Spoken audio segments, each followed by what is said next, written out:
The village in it with a map and a plan. No place too tiny for this determined man. Crossing the counties one by one, you'll see in every English corner a bit of history.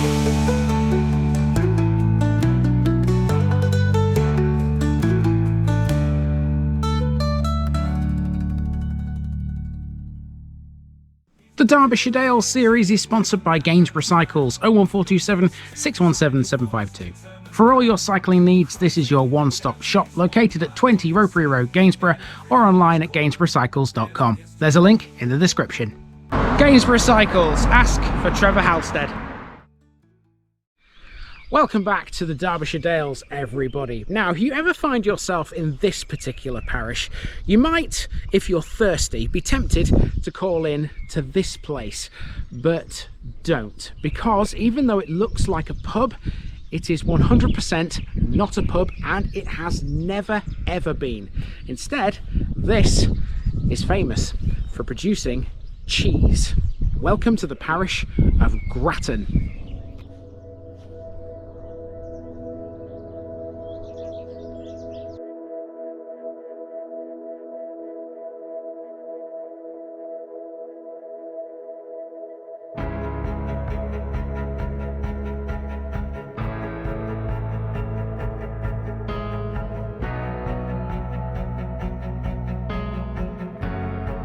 Gratton, great farm.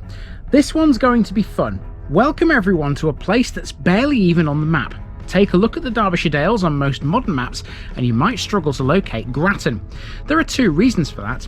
First of all, the place is so small. It's effectively just a cluster of houses that you could theoretically walk through inside 2 minutes.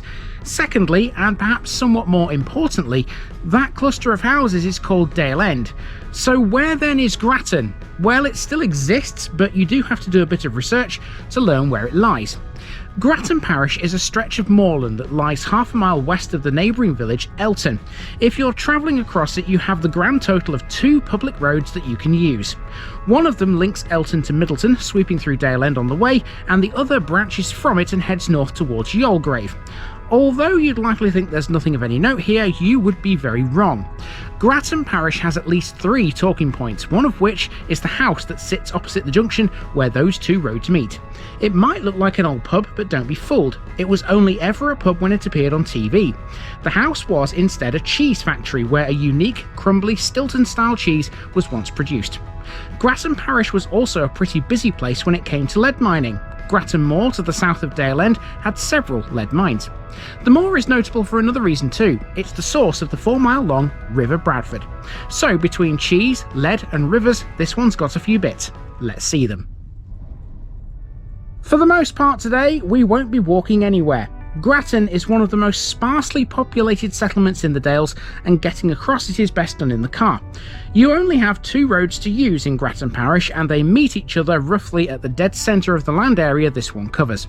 One road links Elton to Middleton, and the other runs north to Yolgrave over the River Bradford, which actually begins in this parish. We'll see where in a bit. Let's start by exploring the roads, and as we do, we'll talk a little bit about where Gratton actually is. It's one of the hardest Derbyshire villages to actually locate. In 1154, Gratton was a chapelry of Yolgrave, but the location of the chapel is unknown. The chances are it served what is now a deserted medieval village. Where that village is also not known for sure. Some medieval ridge and furrow can be seen around the parish in places, but absolutely nothing is certain location-wise. Several areas have been suggested for the site of the medieval village, and although it was recorded in the Domesday Book, virtually nothing is known about it. The most likely site for it is believed to be the area around the modern-day Dale End, a hamlet which shares the parish boundary with Elton.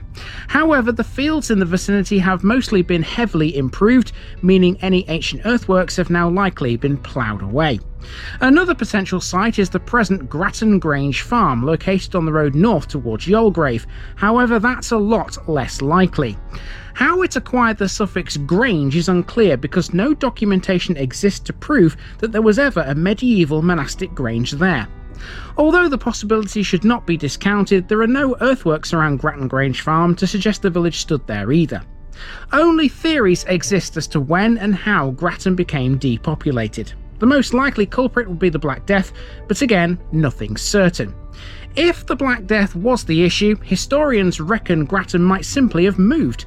Today, wherever Gratton village may lie, the parish is known for one main reason. Where the two public roads meet is what looks like an old pub. However, it's not a pub, nor has it ever been.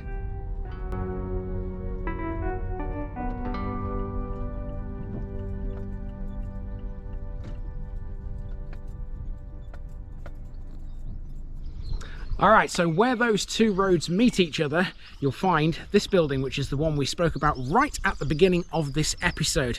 Now, this looks like a pub, as I said in the intro, but don't be fooled. This is not a pub. This, instead, is famous for producing cheese. After medieval Gratton was abandoned, it eventually reappeared as a scattering of small cattle and sheep farms clustered around a dairy. Even though this area of the Dales was centred mainly around lead mining, Gratton and Elton were exceptions to the rule. Here, sheep farming was king. The trouble was that the price of wool was declining by the end of the 19th century, and so dairy farming became the major agricultural activity, and Elton was perfectly located for it. Oddo House Farm on the western side of Elton ran a huge cattle herd whose milk was sent down the hill to Gratton to be turned into cheese. The dairy specialised in the production of a unique, crumbly, white Derbyshire cheese. It was effectively a cheese that resembled Stilton. Owned by the Stanton estate, Gratton's cheese factory was built in 1885 of local stone quarried out of nearby Anthony Hill. It was run on a cooperative basis by local dairy farmers and was in operation until the end of World War II, when it became no longer financially viable. It lay derelict for many years, but it was soon to have a moment of TV glory, and that's why you might mistake this for an old pub. Some years ago, the building featured as a wayside inn during filming of the TV version of the Malin Streak. That's why there appears to be a pub sign on the outside of the building. Today, the cheese factory, which originally included accommodation for its manager and his family, is now a holiday let, and an excellent one at that.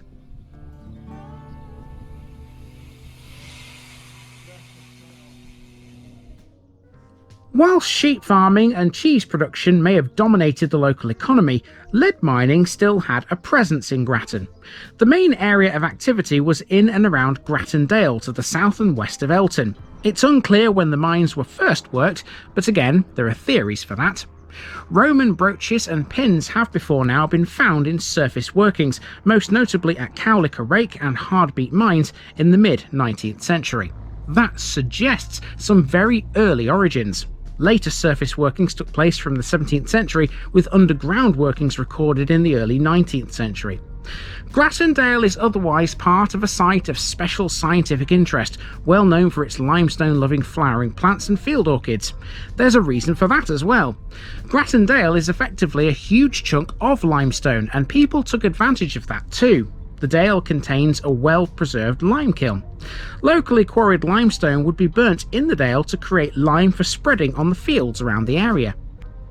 Speaking of the fields, it's not uncommon to see llamas grazing around Gratton. They were introduced by a local man after a trip to Patagonia. So now we're in Dale End, which forms the vast majority of the residential properties in Gratton Parish. Dale End probably originated in the 19th century, but it's possible that this is where Gratton moved to when the medieval village moved away from its original position. As such then, Dale End has no ancient history, as you might expect. Having said that, it is notable for one main reason. This little hamlet is where you'll find the source of the River Bradford. The River Bradford rises towards the lower end of Gratton Dale, which is the area to the southwest of Gratton Lane at Dale End. Initially, it's actually called Rowlow Brook and is ephemeral. The point at which water appears in the channel varies with the amount of rainfall. It passes under the road at Dale End and then back again to enter Fish Pond Wood, where there's a large pond, before it curves around to the north. The river is then crossed by the road to Lowfields Farm and continues northwards to reach Middleton by Yolgrave, where it enters another wooded section. There, an underground spring flows into Rowlow Brook, which is usually taken as marking the beginning of the Bradford, although the Environment Agency refer to it all as the river. Once it passes by the remains of Fulwood Castle, it then continues on to Yolgrave, passing through Bradford Dale and on towards Bakewell.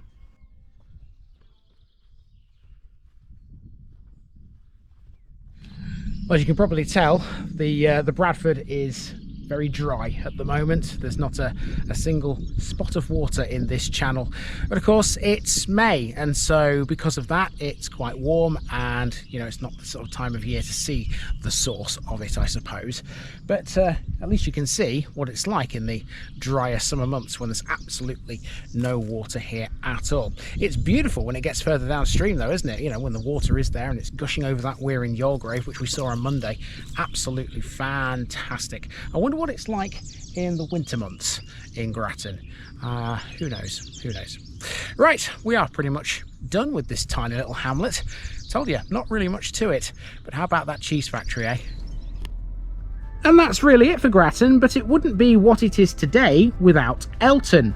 Come back tomorrow to learn a bit more about Gratton's much bigger neighbour.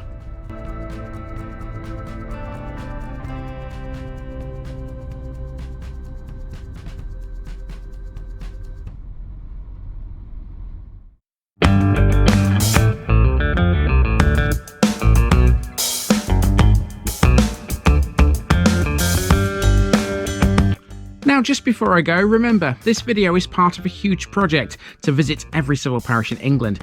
That's more than 10,000. These routes are pre-planned, and due to time constraints, I can't cover every detail or walk down every street. Please don't complain if this video missed something out. I pronounce names how I choose to.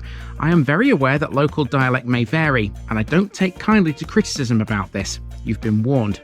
It's impossible to know everything too. If this video was terrible, make your own.